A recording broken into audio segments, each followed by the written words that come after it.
naman hindi pwede? May itinatago ka ba? Baka naman wanted ka at pinaghahanap ng mga pulis. O baka naman bakla ka? Napaangat ang mukha ng kausap marahil sa narinig at kung ilang saglit na nagtama ang kanilang mga paningin na naghatid ng hindi niya maunawa ang emosyon sa dibdib niya. Saglit siyang natigilan at pilit na inaalala ang pagkakataong nagkatinginan sila ng mga matang kapareho ng mga iyon. Hindi po ako masamang tao, sir, at hindi din ako bakla. Gusto niyo bang patunayan ko pa ang bagay na yan? Umakto itong mga ngarate kaya tinapik na lang niya ito sa likod. Nagtaka siya ng masamid ito. Pasensya na bata, mukhang kulang ka sa practice ah. Anya, hindi ho, praktisado ito. Banat ang katawan ko sa araw-araw eh. Hindi ba tiya? Nilingon ito sa manang aning at alanganin ang ngiti nito nang tumango. Nang mapansin ng matanda na nakatingin din siya, ay dagli din naman itong umiti. He couldn't understand but he felt something was wrong. Hindi niya matukoy sa ngayon pero tsak niyang meron talagang mali. Muli niyang tinangkang alisin ang cup ng aplikante pero malagsi na namang umiwas ito. Pasensya na sir, pero hindi po talaga pwede. Kung gayon ay bakit nga? Kasi po sir, may poknat po ako eh. Nadiskrasya ng isang kalaro noong araw. Hindi na siya kumibo at bahagya na lamang tumango. Okay, sige, kung ayaw mo talaga. By the way, may pangalan ka naman siguro. Syempre naman, sir. My name is Carlo. My name is Carlo. Napatingin siya kay Manang Aning at nahawa sa paraan ng pagkakangiti nito. Saglit na nagpalipat-lipat ang tingin niya sa dalawa at sa huli ay namayani ang paggalang niya sa matandang katiwala. Just make sure you really know how to drive. Carlo, 7:00 ang alis ko sa araw-araw. So it's up to you if you want to stay in the servants' quarter or not. Maaari ka naman mag-uwian. But then, you always have to remind yourself that you should be here at 6 in the morning. Yes, sir. I seldom go out at night unless there are important occasions that concern my clients. Pero paminsan-minsan ay lumalabas din ako kadalasan, Friday or Saturday night. But definitely not on Sunday. Got it, sir. Good. Saglit lang ang trabaho mo. Dahil tumawag na si Mang Carding at sinabing babalik daw siya after 2 months. Malinaw ba? Yes, sir. In 2 months, he'll be earning a certain amount of 18,000 pesos plus 4,000 pesos na allowance kung magiging matino ka. That means 11,000 pesos in a month. Hindi dapat ganoon ang sweldo mo dahil baguhan ka pa lang pero tatanggapin mo ang halagang tinatanggap ni Mang Carding dahil hindi ka iba kay Manang. Thank you, sir. Thank you, aunt. She's almost a mother to me. Anya saka tumalikod matapos muling tapikin si Carlo sa balikat. Sir? Muli siyang lumingon nang tumawag ito. Nagtatanong ang mga matang tiningnan niya si Carlo.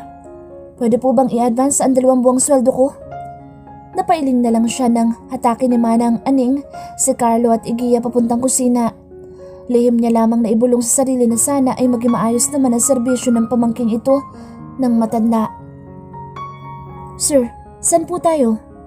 Napatingin siya sa rearview mirror na magtanong si Carlo.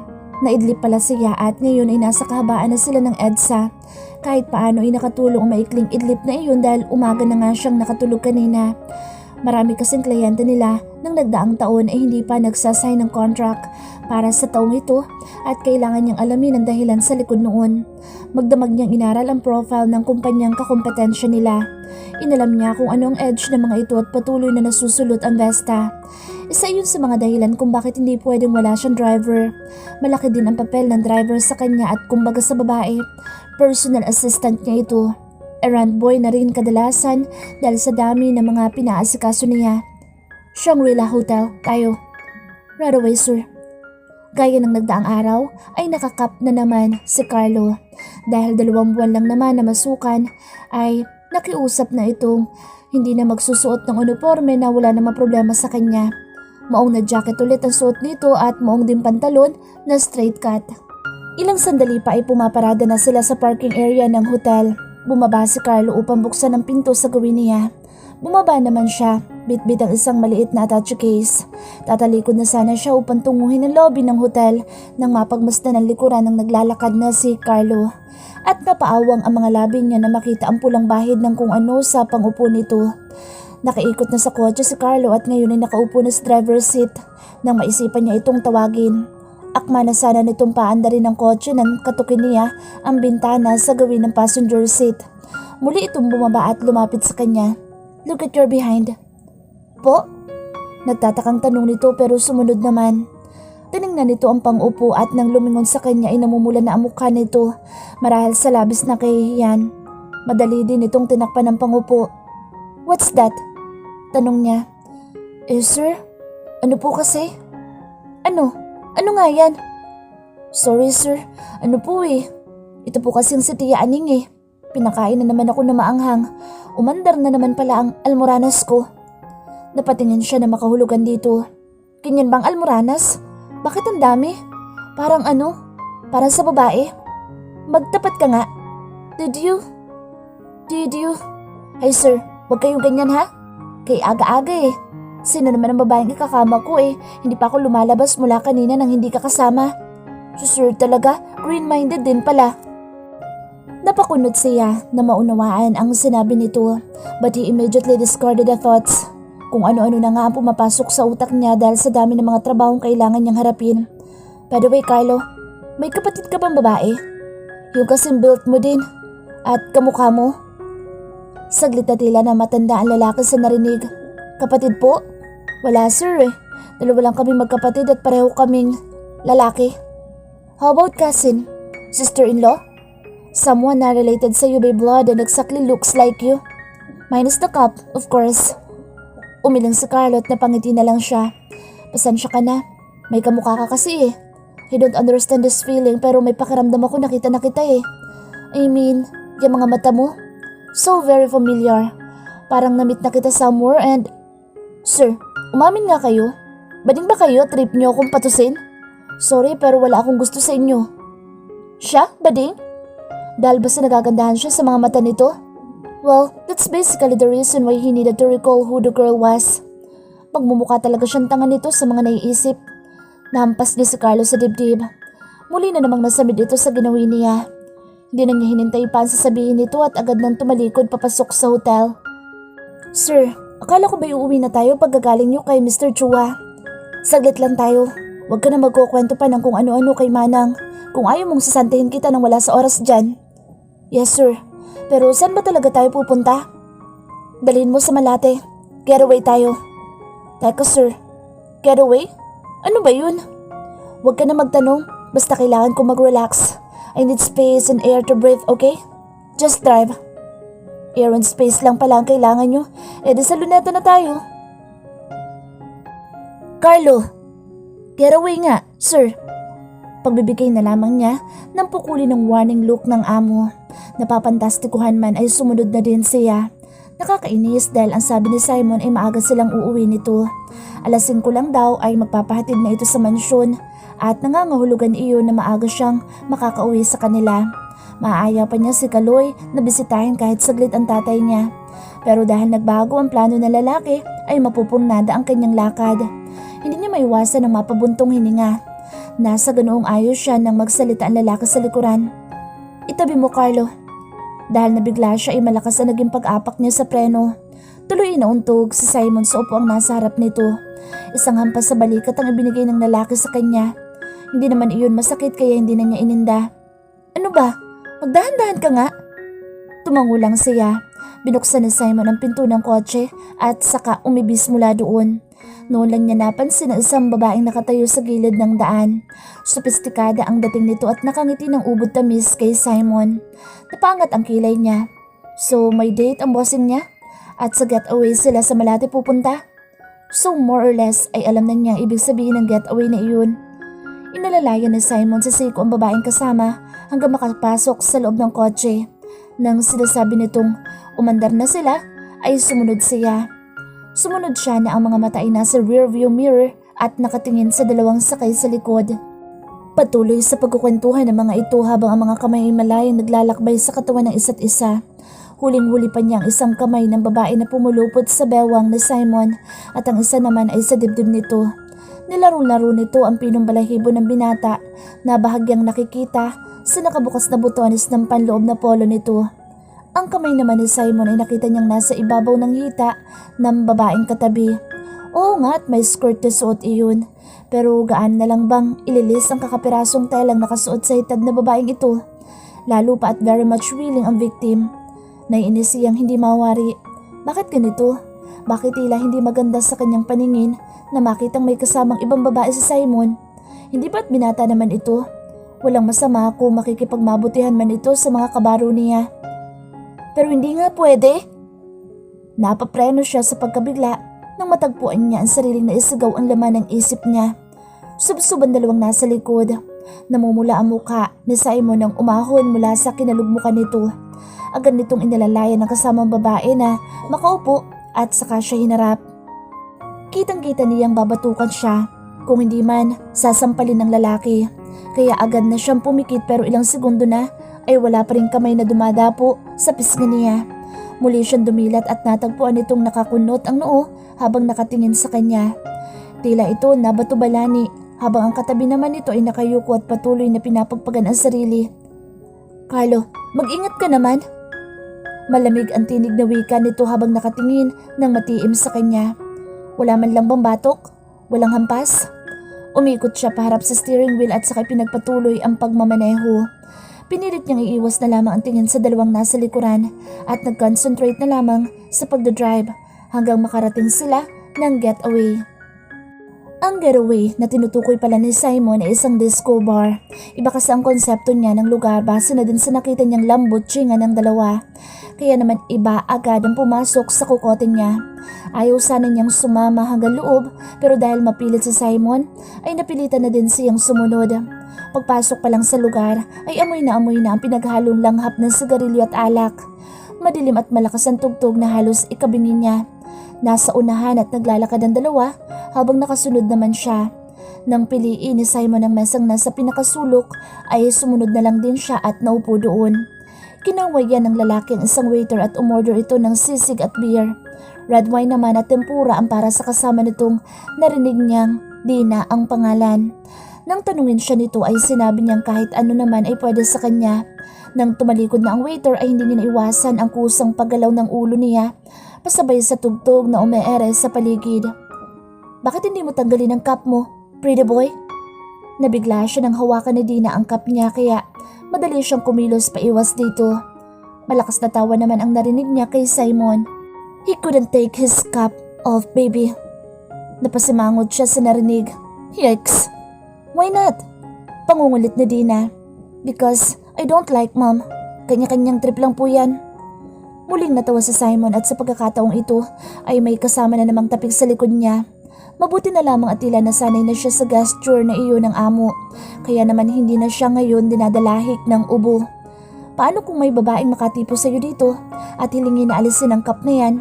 Hindi mo pa siya mapagbibigyan? Malambing na tanong ng babae. Umiling siya habang patuloy pa rin sa kanyang marahang imaginary headbang. Ilang sandali pa at idinulot na ang mga order nila. Agad na uminom ng beer si Simon. Sa ilang saglit lang ay nakadalawang shots na ito. Alam mo Carlo, hindi ordinary yung disco bar ito eh. May mga show sila dito at ang alam ko ay may schedule sila tonight. Gusto mong ikuha kita ng babae? Tanong nito na ngayon naman ay namamapak ng pulutan. Mabilis ang kanyang naging pag-iling sa tanong nito. Hindi na sir, wala akong hilig sa chika babe. Don't worry about me, I'm okay. Labas muna ako. Tumayo siya para lumabas ng bar pero inabot ni Simon ang braso niya at saka siya muling pinaupo. Anong lalabas? Umorder ka pa, hindi ba? Sino kakain noon? Saka, bakit ba tila ka takot na takot at hindi mapalagay dyan? Bading ka ba, Carlo? Ako, bading? Halikan kaya kita dyan nang magkaalaman kung sinong bading. Malakas na tawa muli ang narinig niya kay Simon. Totoo yun sa loob ko. Pakis, gusto mo? This boy here is so funny, baby. Tumalikod siya upang hindi makita ng dalawa ang reaksyon niya sa narinig kay Dina. Hindi kasi niya napigilan ang pagbuka ng bibig para gagarin ang sinabi ng maharot na babae. This boy is so funny, baby. Arte-arte. May sinasabi ka, Carlo? Marahas siyang napalingon kay Simon. Malakas pala ang pakiramdam nito at ngayon ay nakatingin na ng matiim sa kanya. Tuloy ay napilitan siyang magsalita. Sorry, sir. Medyo nakakapikon kasi kayo eh. Sige, kung gusto niyo akong ikuha ng katebo, no problem sa akin. Basta sagot niyo. Bigla ay ibig niyang bawiin ang sinabi na makitang may papalapit na babae sa table nila. Natatandaan niyang isa ito sa mga dancer na nagtatanghal sa stage kaninang dumating sila. Agad itong umiti nang makalapit at naupo sa mismong kandungan niya. Pinigil niya ang sarili upang hindi mapaigik. Bagyang chubby ang babae kaya kung timbang ang pag-uusapan ay obvious na lamang ito sa kanya. Ang bigat naman ito. Dancer ba ito, Piggy Bank? Hi Pogi, my name is Claire. What's yours? Agad na pumulupot ang mga braso nito at kamay sa kanyang leeg. Umuklo ito at umaktong hahagkan siya sa leeg kaya agad siyang tumayo. Mabuti na lamang at hindi natumba ang babaeng nagpakilalang Claire. Napatayo na din sina Simon at Dina na abala sa pagliling kay San. Agad siyang tinapik ni Simon sa balikat kaya madali naman siyang humingi ng sorry sa dancer. Pasensya na miss, nabigla ako. Naupuan mo kasi yung ano ko eh. Sa narinig ay naging malambing ang anyo ni Claire at muli itong yumapo sa kanya. Naupuan ko ba, darling? Oh, I'm so sorry. Let me do something about that. Nagulat siya nang bumaba ang isang kamay nito at bahagyang dumama sa zipper ng kanyang pantalon. This time ay ibig na niyang maduwal pero pinigil niya ang sarili. Mabubuking siya kapag hindi niya hinusayan ang pag-arte. I guess your friend is sleeping pa. I can feel it eh. Marting wika ni Claire. Sabay tawa ng pademure. Mabuti na lamang at madilim dahil kanina pa siya naiimbyer na sa kaartehan ng babaeng ito. Ang sarap na talagang sapakin. Oh yeah, pasensya ka na Miss Beautiful. Maaga pa kasi eh. My pet is sleeping pa nga. Oo nga, maaga pa naman. Pasasaan ba't mapapaamo mo rin ang mailap na lalaking yan? Napatingin siya sa nagsalitang si Dina at ibig manlaki ng kanyang mga mata nang kumindat ito ng pilya sa kanya. Pinukol niya ng tingin sa Simon na kanina pa umiinom. Sa bahagyang liwanag ng mga disco lights ay napansin niyang namumula na ito. May tama na marahil. Muli niyang nilingon sa Dina at ewan kung bakit tila kinabahan siya nang mapagmasdan niya kung paanong inilabas dito ang dila at binasa ang sarili mga labi sa pamamagitan noon. Dapat ba siyang kabahan sa tipo nito? Nangakit ba ito? Ew. Saglit siyang iniwan ni Claire upang muling magpakuha ng drinks at sige naman sa pagtanggap ang damuho niyang amo. Kahit paano ipilit niyang tinutulungan ito sa pag-inom. Pero dahil magdadrive siya, ay alam niya kung ano lang ang kanyang limitasyon. Nang muling nagsali ng beer si Simon sa baso nito, ay hinawakan na niya ito sa braso. Hindi niya nagugustuhan ang tanawing umiinom ito sa kanyang harapan, habang kung saan saang dako ng leeg at likod ni Dina naglalakbay ng halinlinan ang labi at kamay nito. Napatingin ito sa kanya at hindi niya alam kung imahinasyon lang ang nakita niyang pagkagiliw sa mga mata nito. Tila may kung ilang saglit na ibig nitong abutin ang mukha niya pero naroon din ang pag-aalinlangang marahil ay pumigil rito upang gawin ang nais. Sir, napaparami na ang inom niyo. Umangat ang kamay ni Simon upang awatin ang sinasabi niya. Patuloy ito sa pag-inom habang tila sawang nakalingkis naman dito sa Dina. Don't mind me, hindi ako lasing. Sige lang. Wika nito habang ang mga mata ay namumungay na. Muling bumaba ang mga labi nito sa leg ng katabi matapos itong magsalita. Napailing na lang siya. Inabot niya ang basong nasa harap at inisang lagok na rin ang laman noon. Mahigit isang oras nang umiinom si Simon at alam niya lasing na ito. Nasa forma at pananalita na nitong hindi na nito alam ang mga sinasabi. Tawa ito ng tawa at panay ang kwento ng kung ano-ano. Hindi naman niya matukoy kung sino talaga ang kausap nito dahil maging si Dina ay hindi rin nakikinig dito. Luminga siya sa paligid at patuloy pa rin sa pagdagsa ang mga tao. Tsak na anumang oras ay magsisimula na ang kung anumang show na sinasabi nito. Kaya kailangan na nilang umalis doon. Mahirap na at baka magkalat pa ang lalaki. Alam niyang wala silang magagawa kung mangyayari iyon. Tatayo na sana siya nang maunahan ni Dina. Let's go upstairs. May private room doon. Nanlaki ang mga mata niya sa narinig. Private room?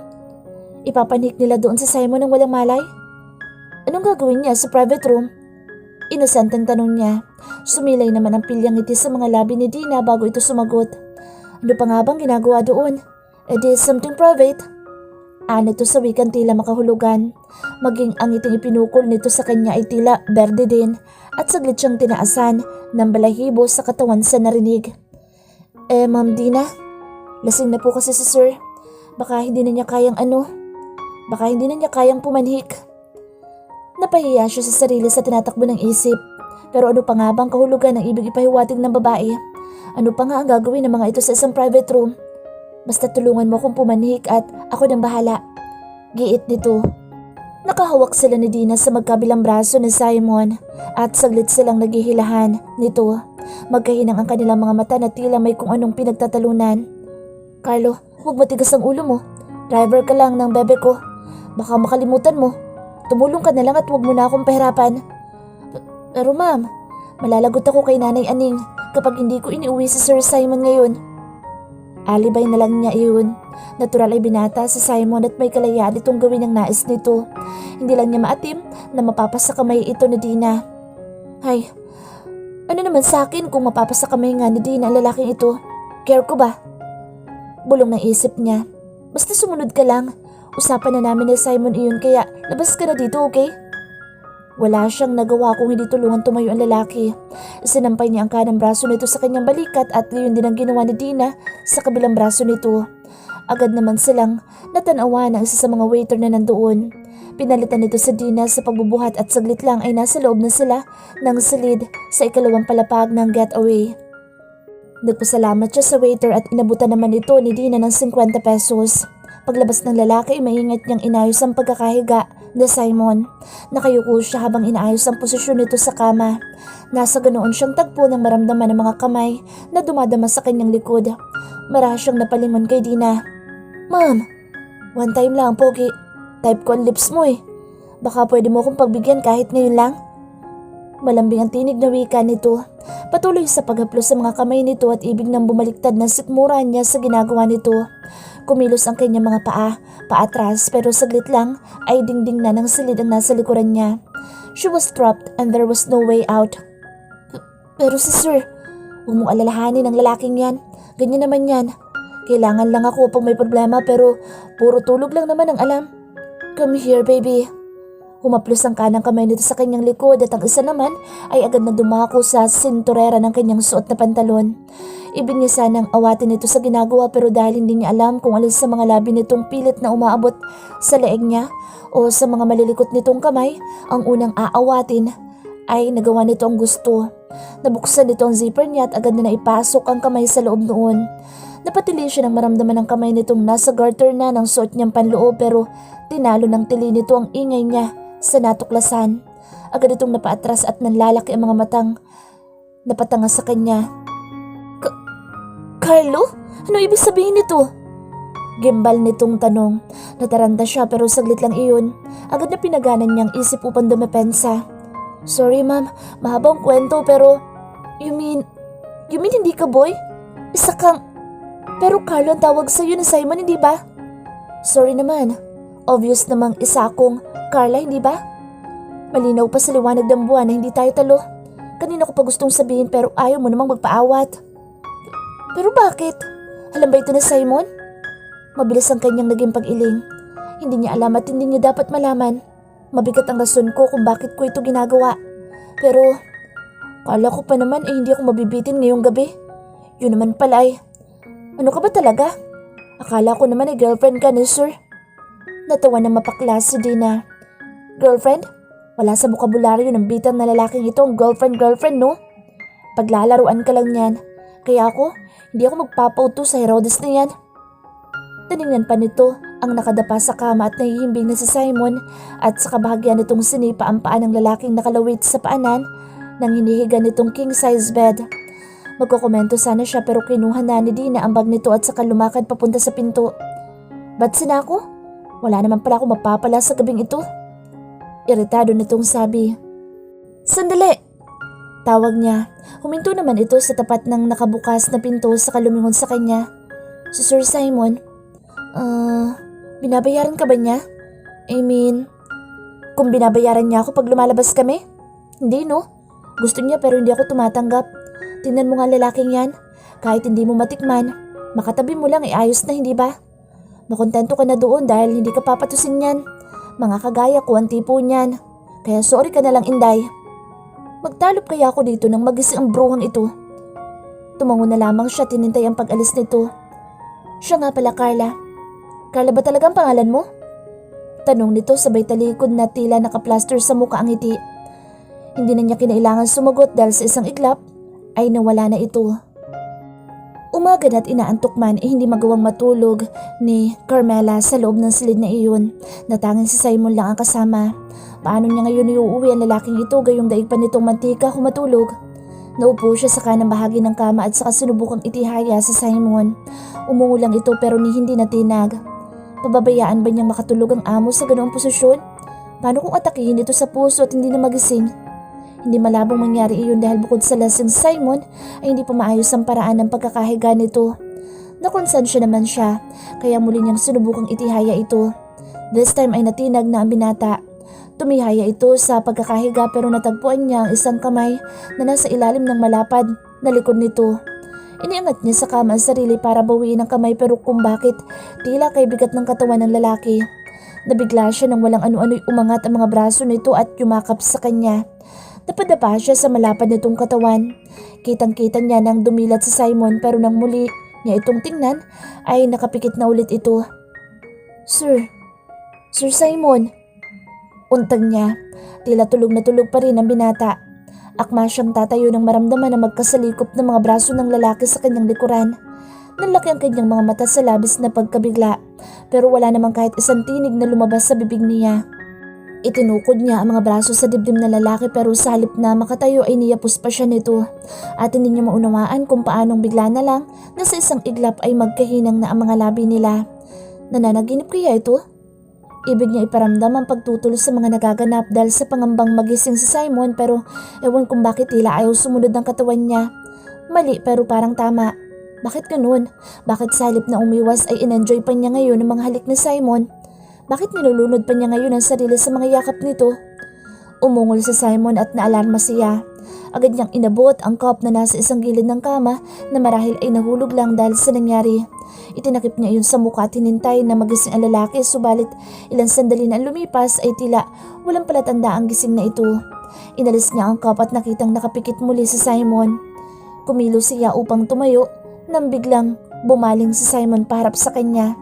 Yumakap ang kalimang braso nito sa kanyang katawan at pinigil niya ang mapahiyaw nang maramdaman kung saan humantong ang kamay na iyon. Naroon at nakapatong mismo sa kanang dibdib niya. Nakatalikod siya sa lalaki habang ito naman ay nakayapos sa kanya at nagsasamantala sa kanyang kainosentehan. Sorry nanay, hindi ko po ito sinasadya. Napapikit siya. Natakot na siyang gumalaw dahil sa tuwing gagawin iyon ay kumikilos ang kamay ni Simon. Tila ito naghahanap ng malambot na una na dadantayan nito. Ilang sandali pa'y naramdaman niyang muling humaplos iyon. Napaisip siya. Anak ng patis, ano akala ng lalaking ito sa dibdib niya? Stress ball? Dahil sa naisip ay agad niyang kinalas ang braso nitong nakapulupod sa kanyang bewang at sa kanya ito hinampas ng cup sa mukha. Pupungas-pungas na gumalaw ito. Madali naman niyang isinuot ang cup sa ulo bago pa mabuking nito. Carlo, anong oras na ba? Wika nitong kinukusot pa ang mga mata. 3:00 na ng umaga, sir. Anya habang pigil ang iritasyon dito. Napamulagat ito. 3:00? Bakit hindi mo ako ginising? Teka, nasaan na ba tayo? Luminga ito sa paligid at tila takang-taka sa silid na kinaroroonan nila. Sir, nasa getaway pa rin tayo. Sabi ni Dina ay usapan ninyong pumanik dito pagkatapos uminom. Kaya nandito tayo ngayon. Sinabi ko? Wala naman akong... Teka nga, nasaan na ba si Dina? Umalis na po kanina pa. Dapat sana ginising mo ko para hindi na tayo inumaga dito. Ang himbing ng tulog nyo Mukha ngang nananaginip pa kayo, sir? Tumingin ito sa kanya at saka ngumiti ng makahulugan. Agad siyang kinabahan. Yun ang uri ng tingin na tila meron itong alam sa kanya na hindi niya nalalaman. Tama ka, nananaginip nga ako. May hawak daw akong kalamansi. Napaawang ang labi niya sa narinig at saka napayuko sa sarili. Kalamansi? Yun ba ang pakiramdam nito kaninang natutulog? Humahawak at pumipindot-pindot ng kalamansi. Kalamansi ba talaga? Sir, baka naman hindi kalamansi kundi dalanda ng hawak niyo sa panaginip niyo. Wala lang, sir. Naisip ko lang naman. Saglit na namula ang mukha nito, sanhin ng pagtawa. Umaalog pa mga balikat nito sa pagpipigil marahil ng labis na tawa. Hindi ko sure kung anong nasa panaginip ko.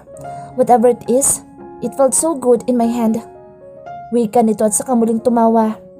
Tumayo ito at tumarap sa salamin. Saglit na inayos ang sarili at saka sisipol-sipol na nagyayang umuwi.